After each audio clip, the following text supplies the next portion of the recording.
दोस्तों, इस समय लगातार दुनिया भर के देशों में ड्रोनों की डिमांड बढ़ती जा रही है और जिन भी देशों की तरफ से युद्ध में ड्रोन का इस्तेमाल किया जा रहा है, उन देशों की युद्ध में जीत पक्की हो रही है। हम पहले ही देख चुके हैं, जब अर्मेनिया और अजरबैजान के बीच युद्ध हुआ था, उस समय अर्मेनिया की सेना अजरबैजान से मजबूत थी, लेकिन उस समय अजरबैजान की सेना ने तुर्की के TB2 ड्रोनों का इस्तेमाल करते हुए अर्मेनिया की सेना को घुटने टिकवाने पर मजबूर कर दिया था। और ऐसा ही कुछ अब हमको रशिया और यूक्रेन युद्ध में भी देखने को मिल रहा है, क्योंकि ड्रोनों की मदद से यूक्रेन की सेना रशिया की राजधानी यानी कि मॉस्को को भी निशाना बना रही है। अब सभी देशों की तरफ से भारी संख्या में ड्रोनों को तो खरीद लिया गया है, लेकिन इन ड्रोनों को मारकर गिराने का मैकेनिज्म बहुत ही ज्यादा कम देशों के पास मौजूद है। भारत पहले ही अपनी सेनाओं के लिए एंटी ड्रोन डिफेंस सिस्टमों को बनाकर तैयार कर चुका है, लेकिन इस तरीके का जो डिफेंस सिस्टम होता है वो काफी ज्यादा महंगा होता है और ड्रोनों को मारने के लिए सस्ते से सस्ते सॉल्यूशन को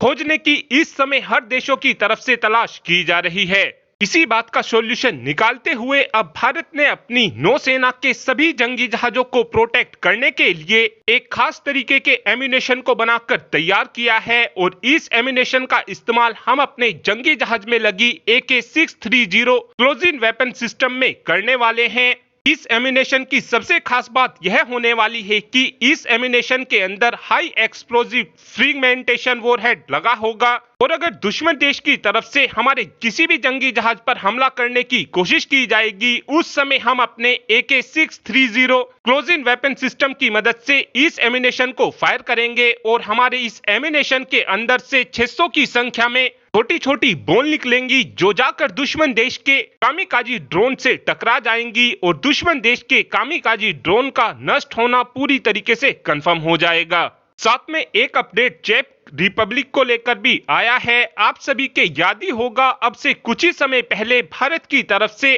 चेक रिपब्लिक को 50,000 की संख्या में टैंक एम्यूनेशन दिए गए थे और 80,000 की संख्या में भारत की तरफ से चेक रिपब्लिक को मोर्टार शेल की डिलीवरी की गई थी। चेक रिपब्लिक ने इन एम्यूनेशन का इस्तेमाल खुद नहीं किया है, बल्कि इन एम्यूनेशन को चेक रिपब्लिक की तरफ से यूक्रेन की सेना को दिया गया था, जिनका इस्तेमाल यूक्रेन की सेना ने रशिया के खिलाफ किया है। और अब चेक रिपब्लिक एक बार फिर से भारत से भारी संख्या में एम्यूनेशन की खरीद करना चाहता है और इन एम्यूनेशन को खरीदने के लिए चेक रिपब्लिक की तरफ से खुद पैसा नहीं दिया जाएगा, बल्कि रशिया की तरफ से ये पैसा दिया जाएगा। ऐसा मैं इसलिए बोल रहा हूं क्योंकि जब से रशिया के ऊपर प्रतिबंध लगे हुए हैं, जभी से ही सभी यूरोप के देशों ने रशिया की प्रॉपर्टी को अपने ही देश के अंदर सीज करना शुरू कर दिया है और इन प्रॉपर्टी को बेचकर जो पैसा इन देशों को मिल रहा है, उस पैसे का इस्तेमाल करते हुए यूरोप के देशों की तरफ से एम्यूनेशन की खरीद की जा रही है और बाद में इन एम्यूनेशन को यूक्रेन को दिया जा रहा है,